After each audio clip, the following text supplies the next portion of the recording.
वसा जनसेवेचा। बुलढाणा शहरापासून अवघ्या 12 किलोमीटर अंतरावर असलेले डोंगर खंडाळा येथील 28 एकर वडिलोपार्जित सामायिक शेतीवरून तारे कुटुंबात जोरदार वादंग निर्माण झाला असून या प्रकरणात आता राजकीय हलकल्लोळ माजला आहे। तारे यांच्या नावावर असलेल्या सामायिक मालकीच्या या जमिनीत 23 पेक्षा अधिक वारसदार असतानाही केवळ 8 जणांनी नियमबाह्य व्यवहार करत 14 एकर जमीन बाजार मूल्य कोट्यवधी रुपयांना छत्रपती संभाजीनगर येथील कंत्राटदार महेंद्र राऊत यांच्याकडे विकल्याचा गंभीर आरोप तारे परिवाराने केला आहे। विशेष म्हणजे कंत्राटदार महेंद्र राऊत हे OSD सिद्धार्थ भंडारे यांचे मावस भाऊ असून सत्ता व पदाच्या आडून हा व्यवहार करण्यात आल्याची चर्चा चांगलीच रंगली आहे। माझा या व्यवहाराशी संबंध नसल्याचे भंडारे यांनी मीडियाला माहिती दिली।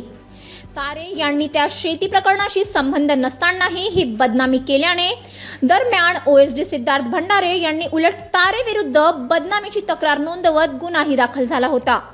राजकीय दबाव तंत्र वापरून सामान्य नागरिकांचा आवाज दाबण्याचा प्रयत्न झाला असा आरोप तारेसह स्थानिकांनी केला आहे।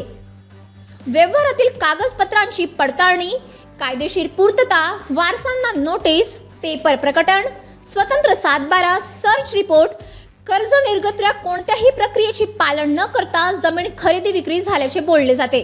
अशा भानगडीचा जमिनीचा व्यवहार कोणी साधा माणूस करत नाही।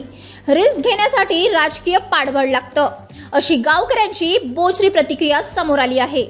यात आणखी धक्का म्हणजे याच भंडारे कुटुंबातील एक सदस्य आगामी जिल्हा परिषद निवडणूक त्यात सर्कल म्हणून लढवणार असल्याचे बोलल्या जात आहे। पीडित तारे परिवार यांची भंडारेवर दडपशाहीचे आरोप आहेत, त्यांनाच मतदार किती साथ देतील असा प्रश्न थेट ग्रामस्थांच्या मनात उभा ठाकला आहे। 14 एकर शेती प्रकरण न्यायालयीन सुरू असून आम्ही छत्रपती संभाजीनगर येथील कंत्राटदार महेंद्र राऊत यांच्याशी मोबाईलवरून संपर्क केला असता ते कॉल का उचलत नाही, हा मोठा प्रश्न अजूनही अनुत्तरित आहे। शेतीचा वाद चालू आहे आणि त्याच्यामध्ये त्याला सुद्धा स्वतःला पार्टी केलेली आहे सिद्धार्थ भंडारेला। तोही त्याच्यामध्ये 22 नोव्हेंबरची पार्टी आहे, 21 नोव्हेंबरची पार्टी आहे सिद्धार्थ भंडारे। असताना लीज पेंडन्स ॲग्रीमेंट केलेलं असताना सुद्धा त्यांनी त्या शेताची 15 जानेवारी 2025ला खरेदी करून घेतली। आमचा सातबारा हा संपूर्णपणे सामायिक सातबारा आहे। आमच्या शेतीचं कुठल्याही वाटणी पद्धत झालेली, कुठली वाटणी झालेली नाही आहे। सगळी अनडिवायडेड शेती आहे आणि शेती माझे वडील, माझे आजोबा आणि मीच करतो आहे। आज जवळपास 100 वर्षापासून आमच्या ताब्यात ती शेती आहे आणि आम्ही ती शेती वाहतोय आणि त्या शेतीत ज्यांच्याकडून ती शेती त्यांनी विकत घेतली त्या लोकांनी पूर्वीच त्याच्यावरचे हक्क सोडले, त्याबाबत आमचा कोर्टामध्ये वाद चालला आणि हे असताना देखील त्यांनी ती त्याच्या मावस भाऊ जो आहे महेंद्र नारायण राऊत। जितेंद्र कायस्थ, मुख्य संपादक, सिटी न्यूज।